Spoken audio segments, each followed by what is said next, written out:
Hello and welcome back once again. Now today I wasn't sure what I was going to do, so I thought, well, I've got a whole bundle of life stories here. We've done 40 of them so far, which is pretty good, and I'm sure there's loads which I've missed out.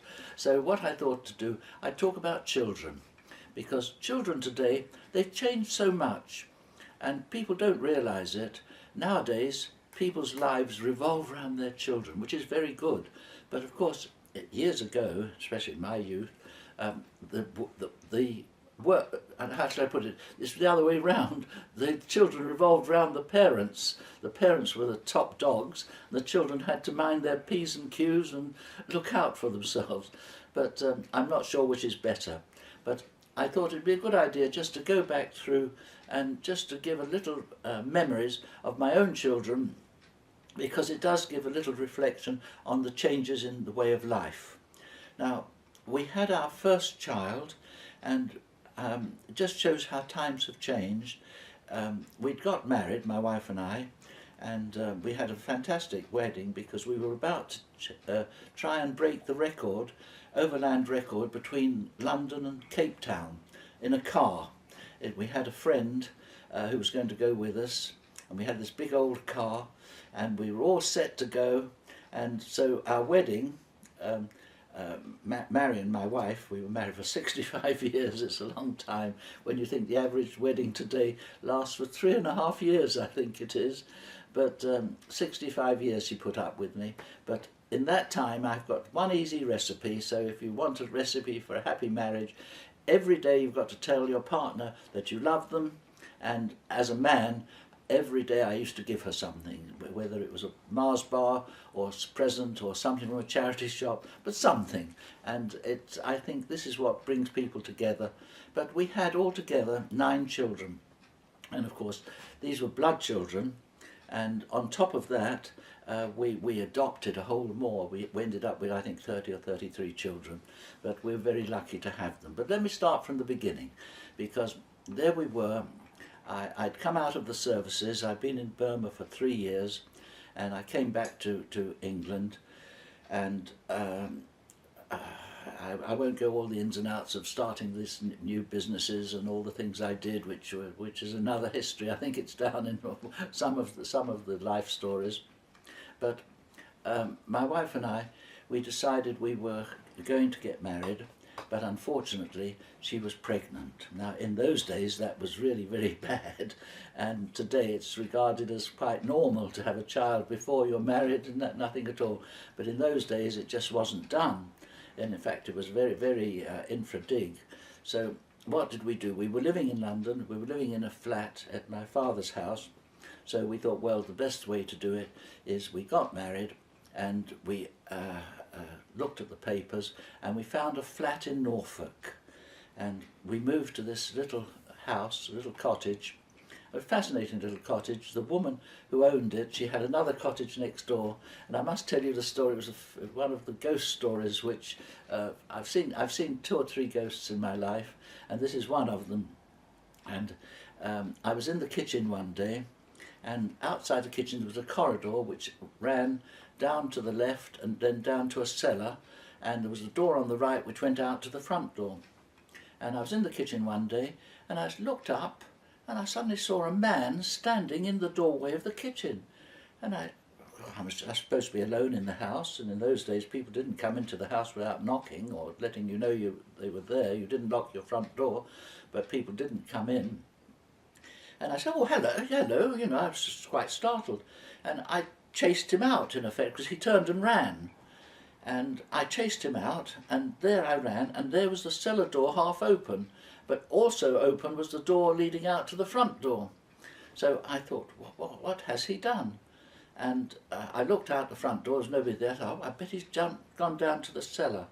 So I went and looked down the cellar, and of course, nothing there. And I was puzzled. I thought it was so strange, but it was so vivid. And I told the lady next door about it, and do you know what? Apparently the previous owner of the cottage, he'd committed suicide, and he'd gone to the cellar doors and thrown himself down those cellar steps. Now, isn't that peculiar?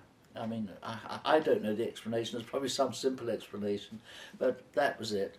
But at any rate, so this was, how shall I say, my introduction to that little cottage.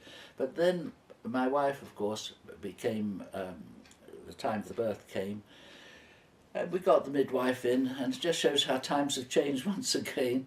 I was banned from the bedroom, and I was down in the sitting room, and the baby was born, and then the midwife came down with the baby wrapped up in a bundle and said, "I'm sorry, she's been born dead. He's been born dead," and handed me the bundle and said, "Would you get rid of it?" Now, that wouldn't happen today, but that shows you how there was a different attitude about everything in those days. And so there was I with this little bundle, and being a devout Catholic, I thought, well, the first thought I had was I should baptise him. So I went and I got some water and I sprinkled it over his forehead and said, "I baptise thee," and presumably he was baptised. But then I got in touch with the Catholic priest, and he didn't want to know. He said, "Oh, you've just got to get rid of it." I thought, well, that seems very odd. So I went along to the Church of England church. We lived on a village green. This is part of the past. There was a well in the middle of the green, and all the houses, us included, we used to get our water from the well. We used to go out with a bucket or a big jug, fill it from the well, and take it home again. It just shows you how times have changed. But at the top of the village square, there was a church. As I went along to the church, and it was so wonderful. The Church of England chaplain, he was the vicar. He was absolutely wonderful. He said, "Yes, no, I'll help you." And he said, "Get a spade and bring the baby along."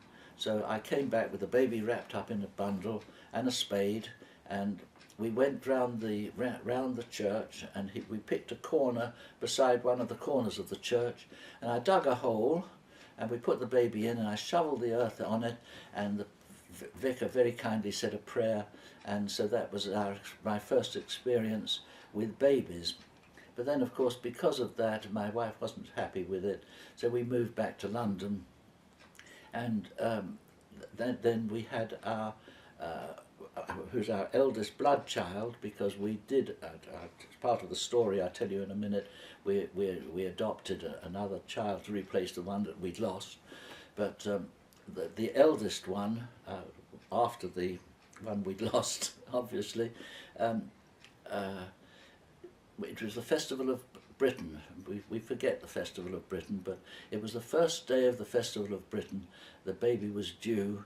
My wife was in hospital, Tooting-Bec Hospital, I remember it, and she was pregnant. And of course we weren't allowed, fathers weren't allowed in those days, so I was waiting, and my sister said, "This is the opening of the Festival of Britain, we must go to it." And my wife never let me forget that ever. Instead of being with her on the birth of our first child, I went to the Festival of Britain.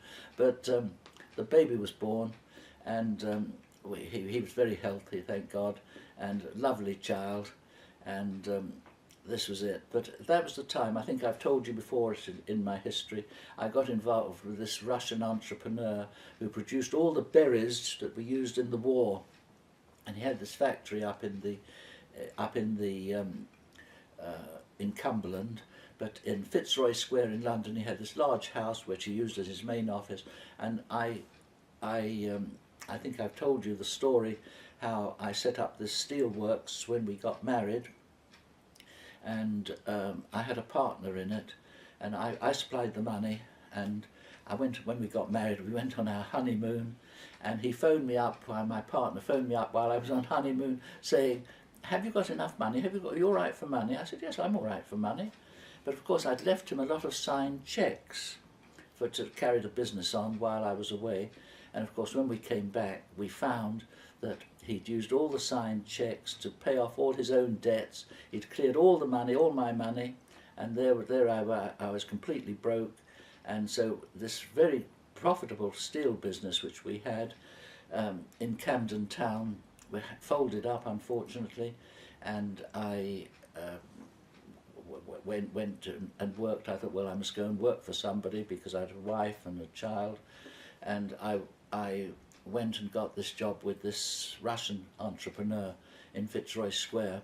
But because I did so well for him, I presume I must have done well for him, he had this factory, or two factories up in Cumbria, producing these berries, and they were being run by his nephew. And he didn't get on well with his nephew, and it wasn't running, there were problems and all sorts of things, so he wanted to ask me if I would go up to Cumbria and sort it all out. And I said, yes, well, as long as I can find somewhere to live, because this was after the war, the premises weren't about, there weren't houses to live in. And he said, you can have my own flat, I've got a luxury flat up there, you can have that for yourself and your wife and your child. So I went up there and settled in. It was a lovely flat. But of course, my wife, who was a real individual, she was a wonderful person. Anyone who could put up with me for 65 years, as I've said, must be amazing. And so I thought, well, what am I going to do? So I put this ad in, a cottage wanted, isolation and seclusion and isolation secondary to a beautiful setting. And we got one answer, and this farmer, he phoned him up, and he said, well, come and meet me. And he met me, and there he was on his horse and cart, and hay in the back of the cart. He said, get on the cart. And we got and sat on the hay and went through 14 gates, I think it was, and we got to this place. He said, he roared with laughter. He said, is that isolated enough for you? And there were sheep living in it. And there was I living in a luxury flat with my wife, faced with the alternative of this cottage, no water, no facilities, derelict, sheep living in it, and I thought, well, this is what my wife wants. She wants to be away from neighbours. She likes herself. So we took it. And believe me, it was, in those days, there was Woolworths, and they used to have a sixpenny packet of a powder which I think ultimately developed all the emulsion paints. But this powder, you mix it up with water, and you painted with it. It was amazing, sixpence. And I bought packets of this and painted the whole place through, which was amazing. I ran a hose pipe from the, there was a spring which came down, and like how shall I say, a square hole which was full of water, which we used to go and get buckets of water from, and I ran a hose to that into the kitchen, where I put a hand pump, so we got water in, and upstairs I put a one of these Elson things, you know, for toilets. So we had an inside toilet, so we had all modern conveniences, but the toilet there, I always remember the toilet because it was a shed, and there was a door, big door, and there was a plank of wood with 3 holes in it, and so the 3 people could sit side by side using it and looking at the view and talking to one another. But it just shows you how times have changed. But coming back to the story, I got involved with this thing, and I sorted out the factories. I always remember we were producing berries. We were producing 3,500 dozen a week, and I went through and I increased that up to 5,000 dozen a week. And do you know how I did it? It was very simple. I started off where they were knitting. You know, they had knitting machines which knitted the berries, and I said to the supervisor, I said, could you produce more? He said, oh yes, I could go up to 5,000 dozen a week if the people afterwards could cope with it. So that then went to the next department, which was, I think it was the buffering, you know, to make, the knitted berries were buffered to make the nice, you know, the velvet feel of a berry. And I said to them the same thing. He said, oh yes, I could cope with 5,000. I don't know whether the next people could do it. And the next people was where they put the berries onto wooden rings before they were put in and heated and done it. So all sorts of processes. And he agreed he could do 5,000 dozen a week. And the thing went right down the line. And in the end, I got it all up to 5,000 dozen a week. And everybody was amazed. And it wasn't me who did it at all. It was the people, the workers. And it just shows you the potential is there. But of course, I think factories are run in very much different ways today. My last memory of that factory was I went up there and they just installed a computer. They'd sold out to the Americans. The Americans had it, and they installed a computer, and I thought, well, I must go and look at a computer. This was when computers were unknown. And I went up there, and they showed me a big room, as big as this room here, must be 15 by 15 or 20 by 20.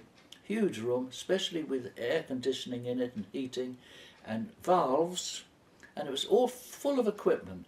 And you know, that room full of equipment probably didn't produce as much as a mobile does today. So it just shows you we don't realise how far we've travelled and how lucky we are to have all the science that we've got.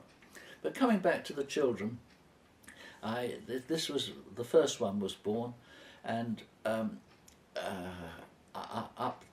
first one was in Watson. Then I had Christopher, the second, or was he really the third? He was born up there, up in the fell, and we had the midwife came up, and of course it was a false alarm, so she went away again, and I sat downstairs, and then I thought it was happening again, so I called the midwife. She traipsed up. She had to come through all these gates up this mountain area. We were 1,000 feet above sea level, and if you look down, it was a magnificent view, and a tiny dot down on the coast there. You could see the sea, and that was the atomic plant. I've forgotten, sea scale, that's it. And that was a tiny little blob down there. Shows you how high up we were, 1,000 feet up. It was incredible. People don't realise. I used to go to church on a Sunday, and we would walk down. We'd get ready, and it'd be a lovely sunny day, and we'd put on summer clothes and summer shirts and summer dresses, and we'd drive down, and suddenly we'd go through the fog, and I'd realise we were going through the cloud. We'd go through the cloud, and when you got through the cloud, you got lower down, of course it was raining. There we went to church, and people would see us in our summer shirt whilst it pouring with the rain. They didn't realise we were living above the clouds, and living above the clouds like that is where I'm going to leave you now. So I hope you've been interested in these few little memories, and we'll continue next time. Thank you for watching, and have a good day. God bless you all.